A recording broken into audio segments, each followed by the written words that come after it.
Ohio State coach Jim Tressel joining us now from our studio in Columbus. Coach, spring practice ends on Saturday. You'll have a final scrimmage. What are the biggest things you're going to be looking for on Saturday? Well, what you try to get done in spring practice is get as many repetitions for kids as you can and find out a little bit about what they can do. The spring and the preseason are so different. The spring, you have days in between where you don't practice every day, and you don't have your full squad, of course, because your freshmen aren't in. But you try to find out what the kids can do that are with you in the spring, and then you try to integrate that in the preseason and really build who you are. But it's all about repetitions. It's about competition. It's going to be our offense against our defense, and it's be first units against first units and second units against second units, and we'll see how they like to compete. You mentioned the competition, and one of the most interesting competitions is obviously at quarterback. Terrell Pryor set to sit out those first 5 games. You have 4 other guys battling there. How would you assess the individual performances you've seen this spring? Well, it's been a little bit inconsistent, like it is many times with young kids that haven't played in many games. Even older guys that haven't played in many games. One day it'll look one way, and then the next day, sometimes it looks the other day, and that's the crazy part about spring practice. And I think what you have to do is try to give as even reps as you can, and we've done that. We've given all 4 guys virtually similar numbers of reps, which is not enough reps. You'd like to have more than that, but they're working hard. They're showing signs of understanding what we're trying to do. We're showing signs of trying to figure out what we can do, and hopefully after the spring, after this final scrimmage, we'll have a chance to really narrow down who the 2011 Buckeyes are going to be. Well, if Saturday were the season opener, who do you think would start in that spot? Boy, it would probably be Joe Bauserman, but we all know Saturday's not the opener. And I'm just dealing in hypotheticals, Coach. I understand, but all the kids have shown some things. They really have, and I don't know that it would be fair to say that anyone has emerged, and I don't mean that from a negative standpoint, but sometimes when you dilute the reps with 4 people, it makes it harder for someone to emerge. But I think if we lined up under center on Saturday, Joe has probably got the most experience and would have that first opportunity. Wide receiver is a concern as well. You're inexperienced aside from DeVere Posey, who also has to serve one of those 5-game suspensions coming out of the gate. Has anyone emerged from that group that you really think could step up for you guys in the fall? It's been fun watching the entire receiving corps, and we don't consider it just the wide guys, but the tight ends, the backs, the whole crew. And I think from a wide receiver standpoint, Corey Philly Brown, we have 2 Corey Browns on our team. One's from Philly and one's from Pittsburgh. So Philly Brown, I think, has done a nice job. Chris Fields has come along. Verlon Reed has done a nice job.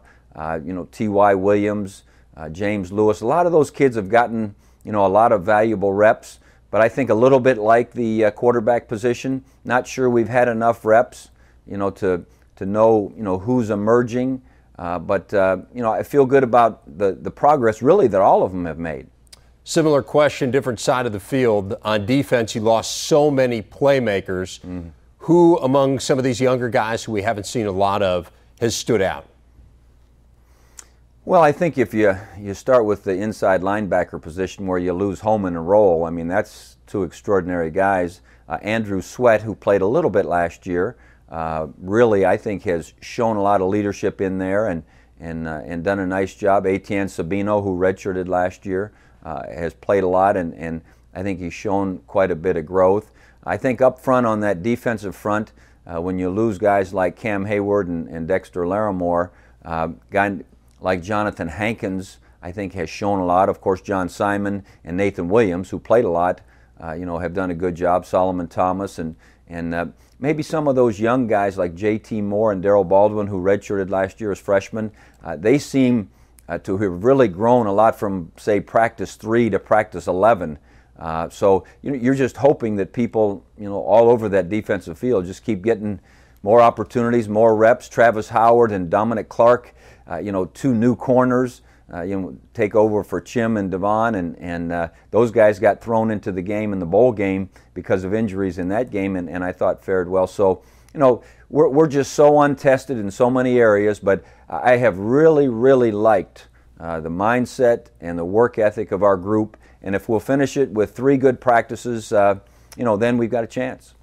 Coach, there's obviously been a lot of focus on you personally this spring and the fact that you'll be sitting out those first 5 games as well. How has all of that scrutiny impacted you? Well, we really haven't done a whole bunch different. Spring practice is such a different animal.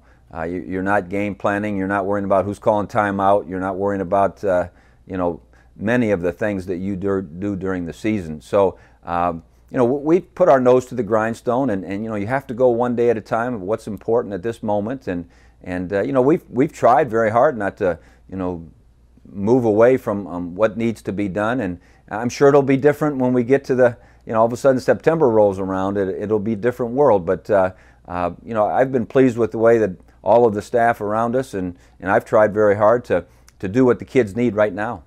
How about in your non-football moments where you're not at practice, not game planning with your coaches, not preparing? How has all of this impacted you?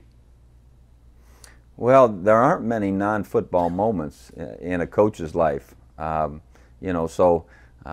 think like anything else, all of us have our personal ways that we take care of, our own situations and the things we believe in and the things we do when we're not wearing the hat of whatever our particular job happens to be, and I'd like to think that I've worked as hard in that area as I have as a football coach.